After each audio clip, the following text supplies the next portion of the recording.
मेरे प्यारे बच्चों, नमस्कार। आज मैं आप लोगों को नाइन्थ क्लास का सेकंड लेसन मतलब पोएट्री सेक्शन की पहली कविता द रोड नॉट टेकन इस विषय में आपको समझाने जा रहा हूं। मेरे बच्चों, बहुत ध्यान से समझना। इसकी व्याख्या हिंदी में मैं कर रहा हूं, इसलिए बहुत ध्यान से मैंने एक एक शब्द को समझाने की कोशिश की है। आप उसे ध्यान से समझिए और ध्यान से समझने के बाद फिर आप उसे अपनी पुस्तक से भी पढ़िए, जिससे आपका ये जो कविता है ये पूरी तरह आपको आ जाए। कविता से मेरे बच्चे कॉम्प्रहेंसिव आते हैं और एक 4 लाइन्स की पोएम आती है। तो अगर आप चाहें तो 8 लाइनों की कम से कम कविता जरूर याद कर लें, क्योंकि जब आपकी परीक्षा में कोई कविता आती है तो 4 लाइनों की आती है, और 4 लाइनों के अतिरिक्त जब आपके पास 8 लाइनें होंगी तो 4 लाइनें आपके पास खुद बची रहेंगी। इसलिए मैं शुरू करता हूं आपकी यह कविता की हिंदी व्याख्या। इसे लिखा है रॉबर्ट फ्रॉस्ट ने, जो कि एक प्रकृति प्रेमी हैं। देखिए कविता की व्याख्या। द रोड नॉट टेकन, वह मार्ग जिसे नहीं चुना गया। मेरे बच्चे, ये रॉबर्ट फ्रॉस्ट की एक ऐसी सिंबॉलिक पोएम है, एक ऐसी प्रतीकात्मक पोएम है जो हमें जीवन में चयन करने का विकल्प प्रस्तुत करती है कि हमें किस प्रकार से अपने जीवन में किस प्रकार से कठिनाइयाँ आएँ, किस प्रकार की समस्याएं आ जाएं, तो उनमें हम किस प्रकार से अपने जीवन के सही मार्ग को चुन सकते हैं। दिस वेल नोन पोएम, यह अच्छी तरह जाने जाने वाली कविता इज अबाउट मेकिंग चॉइसेस, ये अपना चयन को निर्धारित करने के विषय में कही गई एक सुपरिचित कविता है। And the choices that shape us, और ऐसे चयन, ऐसे चुनाव दैट शेप अस, जो हमें आकार देते हैं और हमारा निर्माण करते हैं। Robert Frost is an American poet, Robert Frost एक अमेरिकन पोएट हैं, एक अमेरिका के कवि हैं। हु राइट्स, जो कि लिखते हैं, सिंपली, बड़ा स्वाभाविक रूप से, साधारण रूप से लिखते हैं, बट इंसाइटफुली, लेकिन बड़ी समझदारी के साथ लिखते हैं। अबाउट कॉमन, ऐसी चीज़ें जो सबके ऊपर लागू होती हैं, कॉमन होती हैं। ऑर्डिनरी एक्सपीरियंसेस, जो उनके सामान्य और सार्वजनिक अनुभवों पर आधारित होती हैं। यहाँ पर कवि एक जंगल से गुजर रहा है, पतझड़ का समय है, ऑटम का समय है। ऑटम के समय पर मेरे बच्चों सभी को पता है कि पेड़ों की जो पत्तियां होती हैं वे सभी पीली पड़ जाती हैं, और पीली पड़ करके वे झड़ने लग जाती हैं और मार्ग पर गिरती हैं, इधर उधर फैल जाती हैं। ऐसे ही वो एक जब जंगल से गुजर रहा होता है, वहाँ पर उसे 2 मार्ग मिलते हैं। वे 2 मार्ग, कभी कभी हमारे सामने ऐसी परिस्थितियाँ आती हैं कि जब हम दोराहे पर पहुँच जाते हैं तो ये विकल्प चुनना आवश्यक हो जाता है कि हम कौन सा मार्ग चुनें जिससे हमारे जीवन को सार्थकता प्राप्त हो। यही बात कहते हुए रॉबर्ट फ्रॉस्ट कहते हैं, 2 रोड्स डाइवर्ज्ड, 2 सड़कें डाइवर्ज्ड, मुड़ जाती थीं इन ए येलो वुड, एक पीले जंगल में। 2 सड़कें एक पीले जंगल में डाइवर्ज्ड, बट रही थीं। एंड सॉरी, और मुझे इस बात का खेद है, I could not travel both, मैं दोनों पर यात्रा नहीं कर सकता था।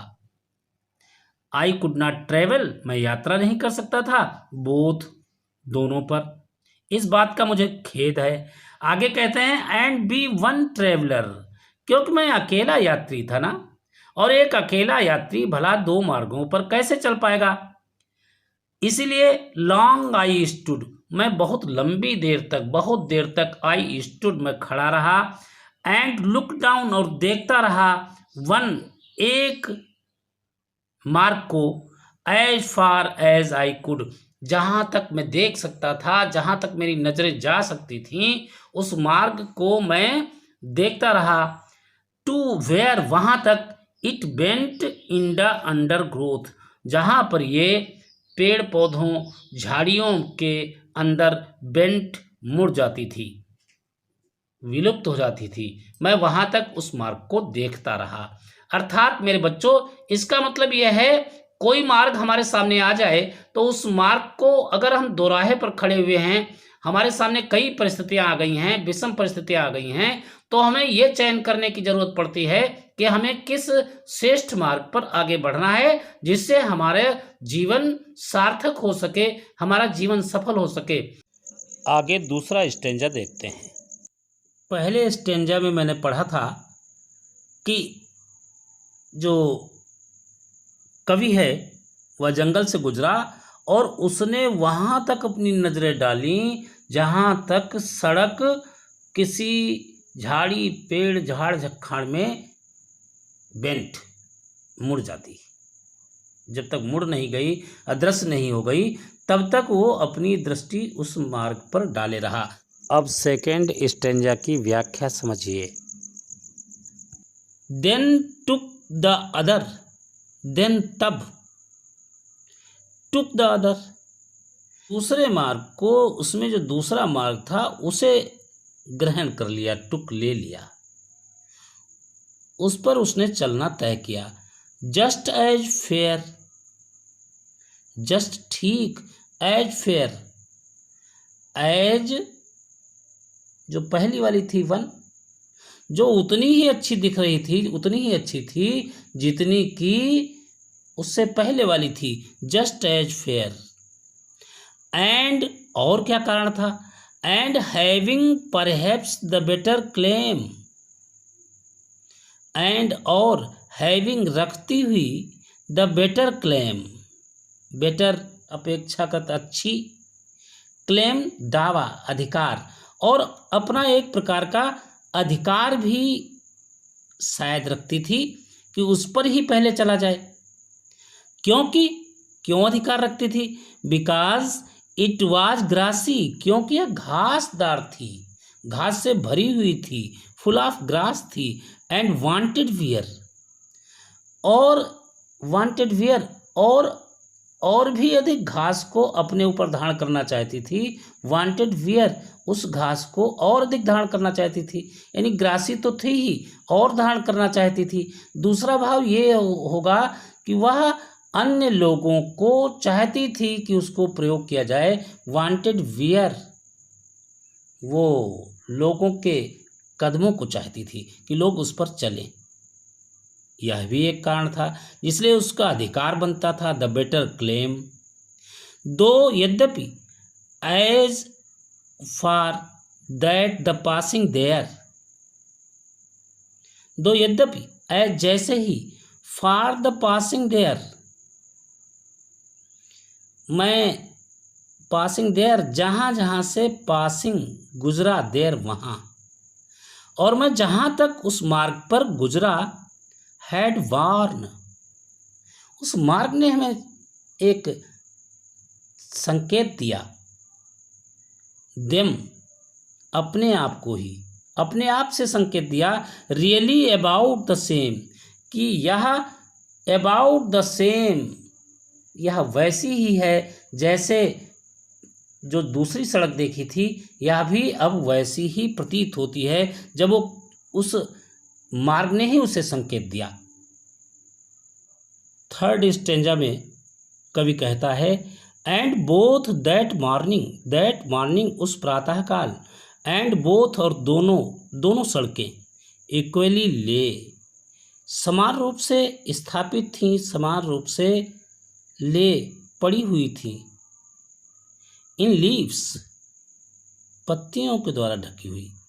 No step had trodden black, no step और किसी प्रकार के कदमों में नहीं हैड ट्रोडन ब्लैक, उसे कुचला था और कुचल कर उसे ब्लैक कर दिया था, भद्दा कर दिया था।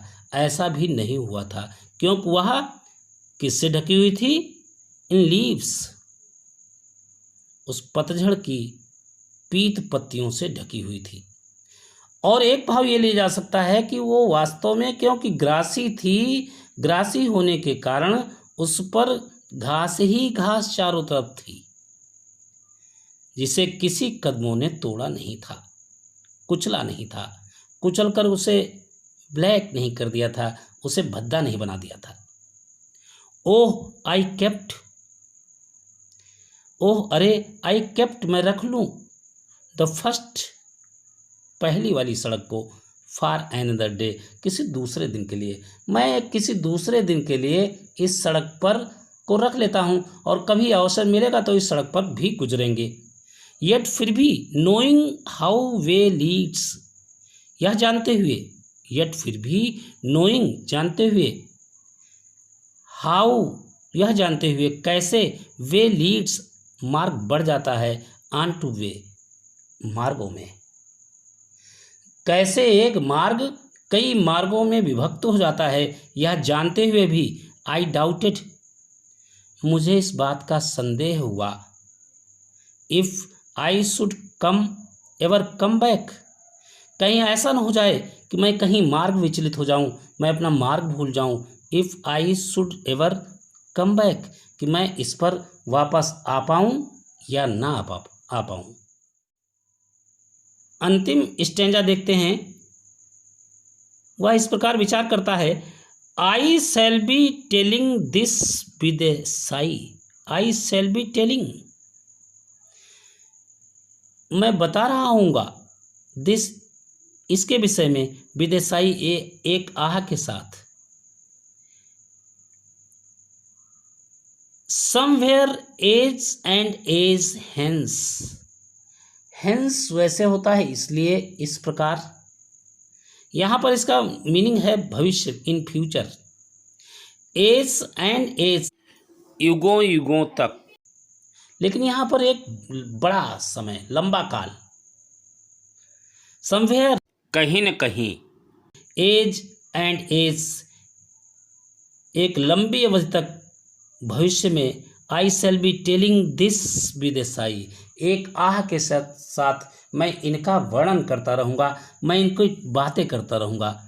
To roads diverged in a wood, कि दो सड़कें थीं, डाइवर्स जो बढ़ जाती थीं, विभक्त हो जाती थीं, परिवर्तित हो जाती थीं, दिशाओं को परिवर्तित करती थीं, इन ए वुड एक जंगल में। यह बात मैं युगों युगों तक, एक प्रकार से बहुत लंबे अवधि तक, भविष्य में कहीं न कहीं, आई शैल बी टेलिंग दिस, मैं इसे बताता रहूँगा, विद ए साई एक आह के साथ, एक चैन की सांस के साथ बताता रहूँगा। I took the one less travelled by, I took the one, मैंने उस दोनों सड़कों में से उस सड़क को चुना, लेस ट्रेवल्ड बाई, जिस पर लोग ज़्यादा नहीं चले थे, and that has made all the difference, और वास्तव में इसी ने हमारे जीवन में संपूर्ण अंतर ला दिया था। इस प्रकार यह पोएम आपकी कंप्लीट हुई और आगे कवि ने ये सिद्ध करने की कोशिश की है कि हम कोई मार्ग चुनें तो उस पर अपने आप चलने की कोशिश करें, चलते हुए यह भी महसूस करें कि उस पर वास्तव में उस मार्ग में आगे चल करके हम वापस आ पाएंगे, हम आगे अपने को स्थापित कर पाएंगे या नहीं। उस मार्ग के आधार पर चिंतन करते हुए अपने भविष्य को बदलने की कोशिश करते हुए आगे बढ़ जाते हैं लोग। और मेरे बच्चों, मेरा तो ऐसा मानना है, अंत में फिर कहूँगा कि एक मध्यम श्रेणी के बालक के लिए पढ़ने के अलावा दूसरा कोई मार्ग नहीं है। मार्ग तो 50 हैं, लेकिन उस मार्गों में आपकी पढ़ाई का जो मार्ग है, इसे आप धारण कर लेंगे तो निश्चित रूप से एक डिफरेंस आएगा, एक परिवर्तन आएगा। जिस प्रकार से कवि के जीवन में परिवर्तन हुआ, उसी प्रकार से आप लोगों के जीवन में भी परिवर्तन आना शुरू होगा। इसलिए हे मेरे बच्चों, इस मार्ग को पकड़ो, क्योंकि विद्यार्थी जो होता है, जो विद्या का अर्थ ही है, वही विद्यार्थी है। इसलिए सच्चे विद्यार्थी बनो। आज के लिए बस इतना। कल फिर मैं इसके आपको कंप्रहेंसिव क्वेश्चंस भेजूंगा, उन्हें आप लोग नोट कर लीजिएगा। तब तक के लिए नमस्कार। स्वस्थ रहिए, मस्त रहिए और व्यस्त रहिए।